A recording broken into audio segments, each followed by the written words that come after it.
よろしくお願いします。It's the Sunday Dharma talk from Daishu-in. I'm Koju.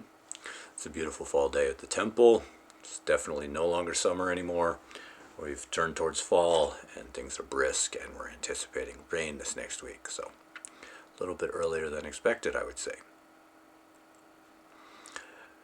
I'd like to return to the idea of restrictions in practice and why they're valuable, if not necessary. People occasionally say to me, I heard this last week, oh, it's so amazing that you went to the monastery and did those things, and it must be so hard to put up with the restrictions that you have to put up with to be a priest. And there is sort of that view that it's really hard to be a monk. But let's be honest.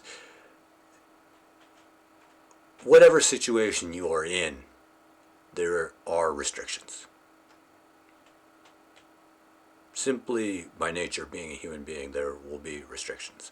I do not think that there are overall more or less restrictions on monastic practitioners than there are on most ordinary, quote-unquote, people who are in the world in a more traditional way with a job and a family and householders, we would say.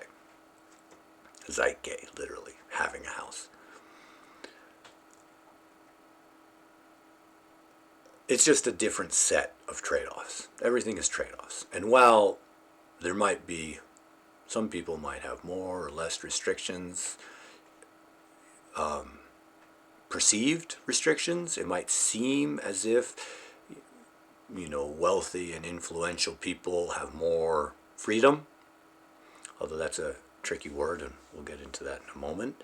But we'll just say they have less restrictions because they have money and they can do what they want when they want to do it, or at least it might seem that way from a poor person's perspective. But I really don't think it works out that way. Anybody with the experience of having things knows that having things involves a lot of maintenance and you become a slave to your stuff. And I find it very unconvincing that having more things would lead to more freedom. So I don't think that's a good metric whatsoever. And if we're to get into the idea of freedom, the idea that freedom is simply I can do what I want to do when I want to do it, well, calling that freedom actually doesn't hold a lot of water. If I'm free because I want a cookie and I can have a cookie when I want it, well, okay, we can call that freedom. But so, it's kind of like, so what? If I can't have a cookie, okay, then I'm not free. But if I have to have a cookie, if my relationship to the having of a cookie is that I'm going to get all bent out of shape and have a lousy day if I don't have a cookie, even if I can have it at will, then I'm confined by that thing. If the havingness of a cookie is necessary for me to have satisfaction in life, then by definition there is no freedom there. I am restricted, not by the havingness or not having of the cookie, but because of my relationship to the having or not havingness of a cookie. And it's that way with all things.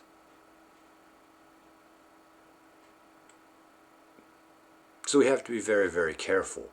The freedom is in the equanimity, the openness of being able to either have or not have, of seeing the having or not having as empty, we would say.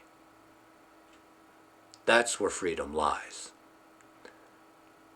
Thinking that the freedom lies in the having or not having is a trap.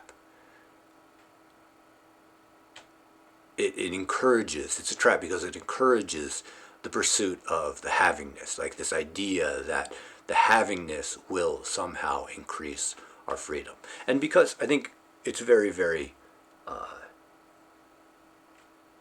sensible, I think it's natural that because we have restrictions, because we are restricted by our bodies and our minds and our situations culturally and socially, that we aspire towards freedom. We strive towards it because we know we have restrictions. We will always have restrictions.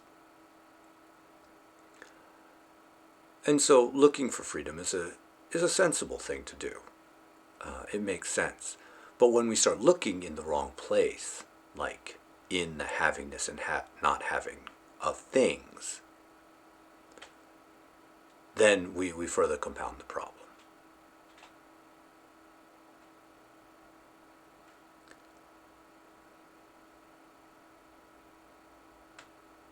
The thing that arises as desiring of freedom, where is that? Where does that come from?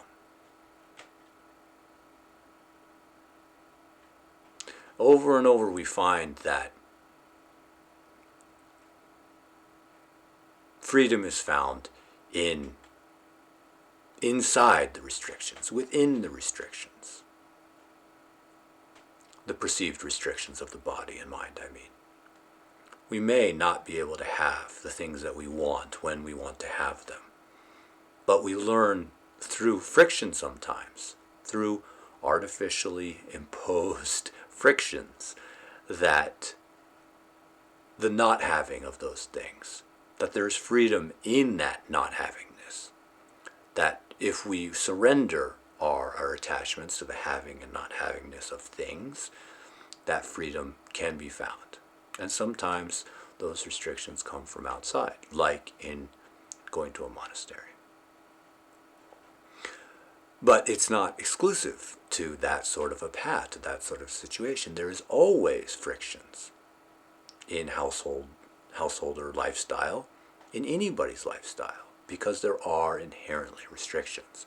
And those restrictions are always grist for the mill. They are always pointers for practice, where we can see that it's not in the thing itself. It's not in the thing that we're hung up on. It's in being hung up on it that the freedom is constricted.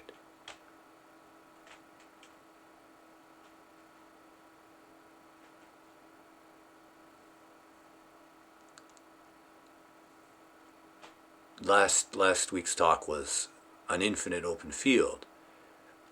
That infinite open field is always manifest, even if we're not having. Even if the condition is not havingness.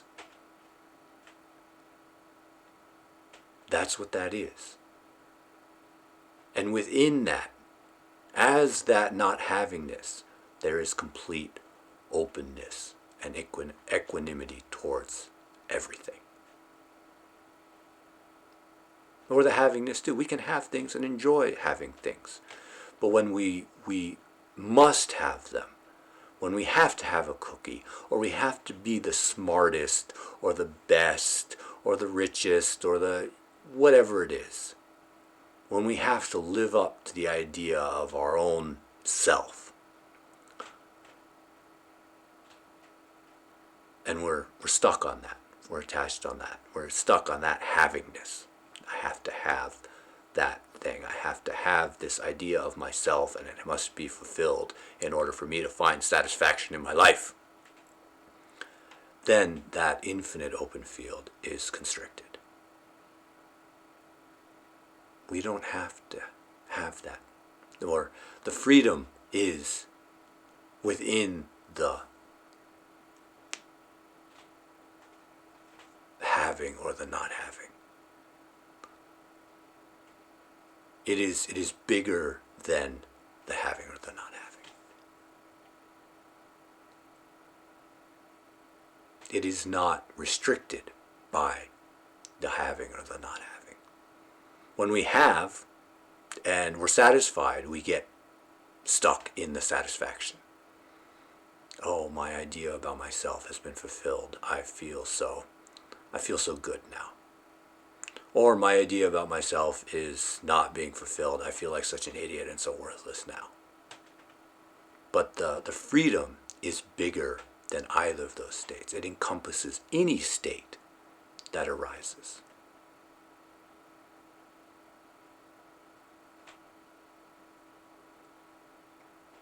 There's freedom.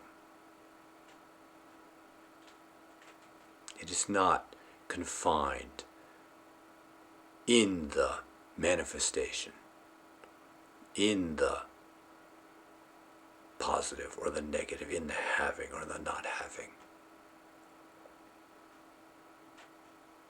The freedom already existed before there was a having or a not having.